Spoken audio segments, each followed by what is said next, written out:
This is a Venn diagram. The blue rectangle is the universal set. So it's called the universal set because in the context of a question, it is as if that everything within that box is the entire universe. Now, it has this symbol, which is epsilon. It's a Greek letter. So you'll see that symbol in various different forms associated with that. So it's just telling you that's the complete set of things that have happened or been collected in the survey, whatever the topic is. So then A, B and C are all examples of subsets of epsilon, of that universal set.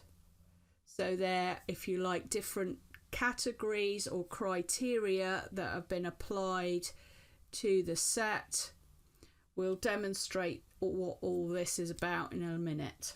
Next, I need to introduce you to some other terminology.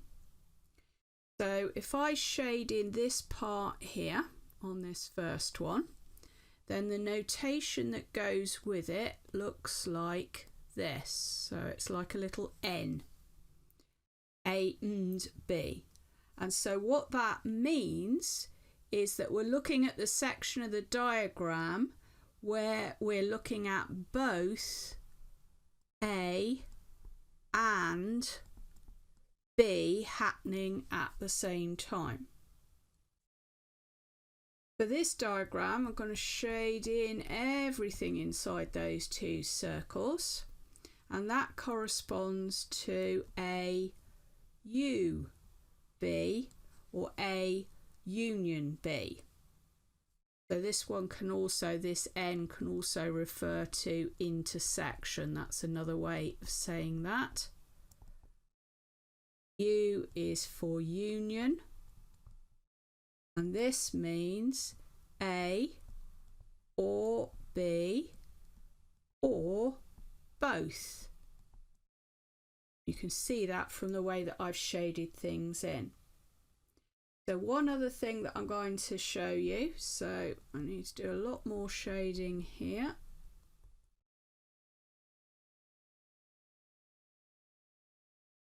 So this A dash means not A.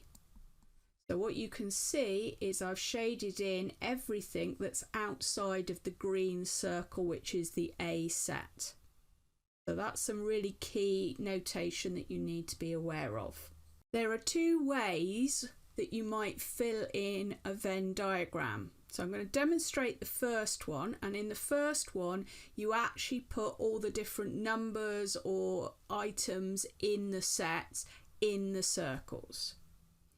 So here we've been told that epsilon, the entire set, the universal set, is all the numbers from 1 to 20. Set A are the numbers in the 5 times table. So let's just write down what those would be. That means set A would contain 5, 10, 15 and 20. So it's usual to use these curly brackets when we're saying what's in a set. Set B, we're being told, is the odd numbers. So that will be 1, 3, 5, 7, 9, 11, 13, 15, 17 and squeeze it in 19. And set C are numbers that are in the 3 times table. So that will be 3, 6, 9, 12, 15 and 18. So those are the numbers that belong in each set. But we have to be careful about how we put them in because there is overlaps between what's in some of those sets.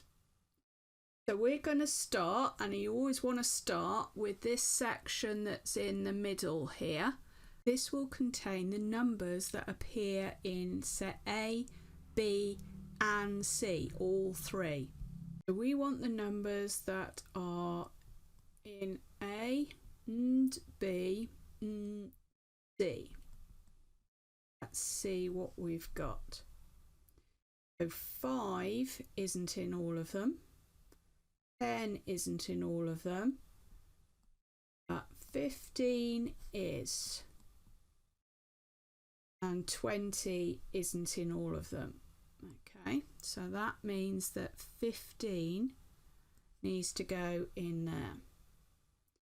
Next bit that we're going to look at is we're going to look at what should fit in all of this. So that is A and B. What numbers are in A and also in B? So I can see that we've got a 5, got our 15, but nothing else. So A and B is 5 and 15. But we've already got the 15 written in that area, so we only need to add the 5. In a similar way, we'll do A and C. We know that there's 15 because we found that earlier, but looking along, you can see that there isn't anything else that's in both. So A and C only have 15. So that means that in this section here, I'm going to write this little symbol here. And what does that stand for? That's for a null set. So that means that there is nothing in there. B and C is the other overlap we need to look at. So what can we find? Both got 3s. Both got 9s. We've got our 15s, but nothing else. So B and C has got 3, 9 and 15 in. We've already got the 15 part written in there, so we just need to add the 3 and the 9. And now we need to fill in the rest of the numbers for set A. So we've got a 10 and a 20. Set B, we've got 1, 7, 11, 13, 17 and 19. And for set C, we've got 6, 12 and 18 that haven't been written in. Now we need all the numbers from 1 to 20 within the blue rectangle. So let's check. We've got 1, but I can't see 2, so that needs to go outside the circles but inside the blue rectangle. We've got 3, but we don't have 4. 5 we've got, 6 we've got, 7 we've got, but we don't have 8. 9 we have, 10 we have, 11 we have, 12, 13 but not 14. 15 we've got, but not 16. 17, 18, 19 and 20. So we've got all of our numbers there. So you must always remember to check at the end that there aren't numbers that you haven't put into circles but need to be in the universal set. So now we're going to use that terminology that I introduced before and see how that works. So for here we were being asked for A union B. So one of the things that can help with working these out is to do a quick sketch so that you know what's included and what isn't. So if I do a quick version of this, I don't need to put the numbers in, I just need the picture. So if that's A and that's B, I don't really care about C. So A union B, remember, means A, everything that's in A, and everything that's in B, and everything that happens to be in both of those as well. So now you can see which sections of the diagram we need. So we need to find all the numbers that are inside those. So I'm going to start with the numbers in A. So we've got 5, 10, 15, 20. And then we'll add in the numbers that are also in B. So don't duplicate numbers, just add in the extra ones there.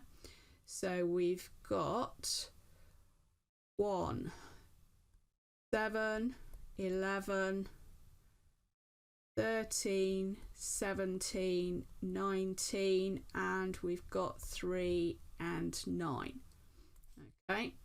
So now we're going to tidy that up by writing all those numbers in numerical order. So we've got 1, 3, 5, 7, 9, 10, 11, 13, 15, 17, 19, and 20.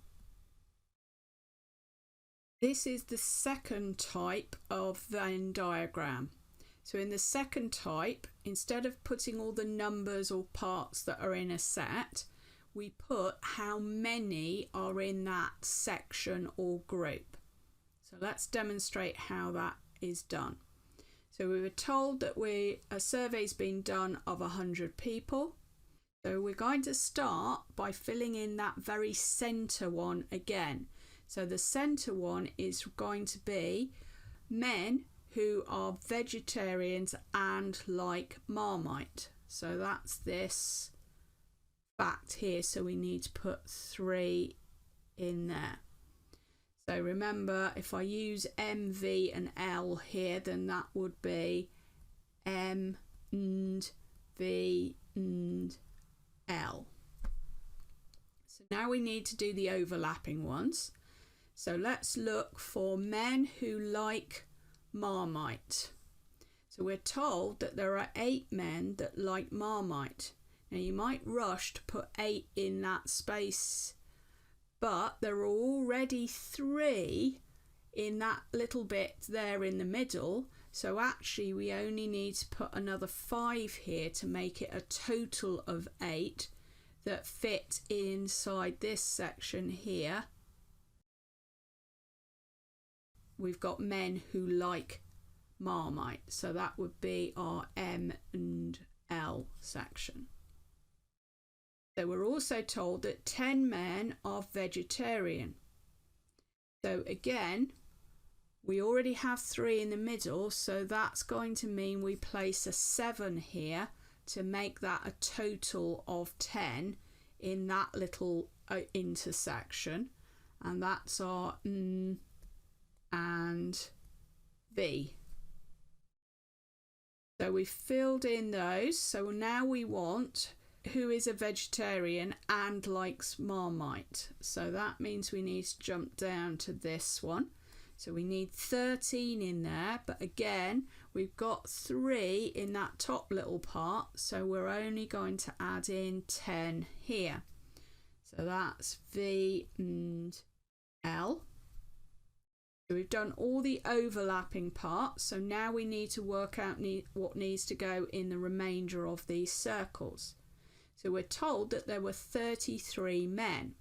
So far in the red men circle, we've got 7 and 3, which is 10, plus 5, which is 15. So we need to do 33, take away 15 to work out what number to pop in that circle. And that number is going to be 18. Vegetarians. We're told that there are 22 vegetarians. In the green circle already, we've got 7 and 3 and 10, which is 20. So that means there must be 2, sorry, don't know why I was writing 1, 2 in that part of the circle.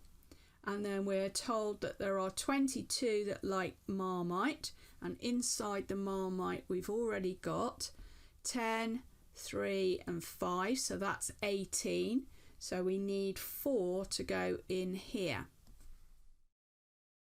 So just like before, we need to check if there needs to be anything outside the circles but inside the universal set of the blue rectangle.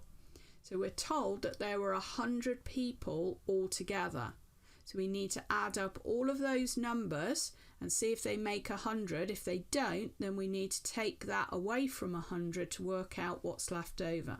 2 and 10 is 12, and 3 is 15, and 5 is 20, and 18 is 38, and 7 is 45, and another 4 is 49, so it's not 100, and 100 take away 49 is going to leave us with 51 that needs to sit out here. So it says how many women like Marmite. So we need to think about that because women don't appear on there. So the way we're going to think about this is we need not men, because if you're a woman, you're not a man. So we want not M and like Marmite. So again, if it helps, you can do a little bit of a sketch. It really doesn't have to be anything proper. Just need the 3 rings. Okay, so that's L. So this time we want everything that's overlapping, because that's the intersection bit. So I'm going to shade in everything that is not in the men's circle.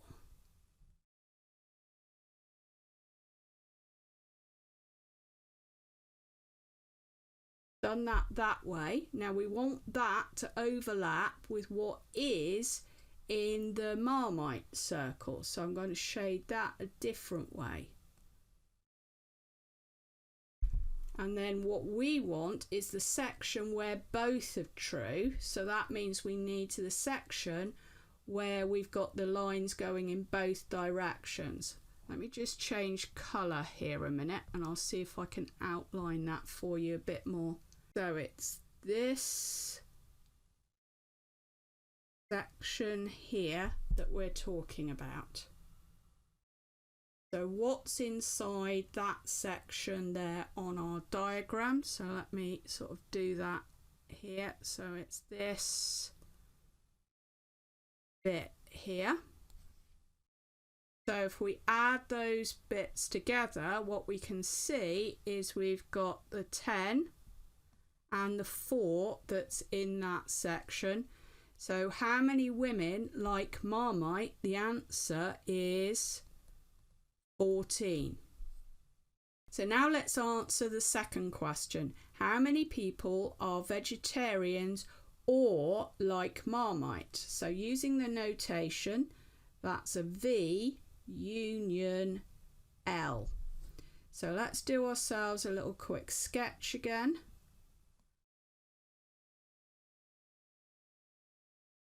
We want everything that's in the V one and everything that's in the L one. So we can see that includes all of this. So thinking about that on our diagram, that means we want the 2 and the 7 and the 3, which makes 12. We want the 10, which is 22. We want the 5, which is 27. And we want the 4, which is 31. So how many people are vegetarian or like Marmite is 31.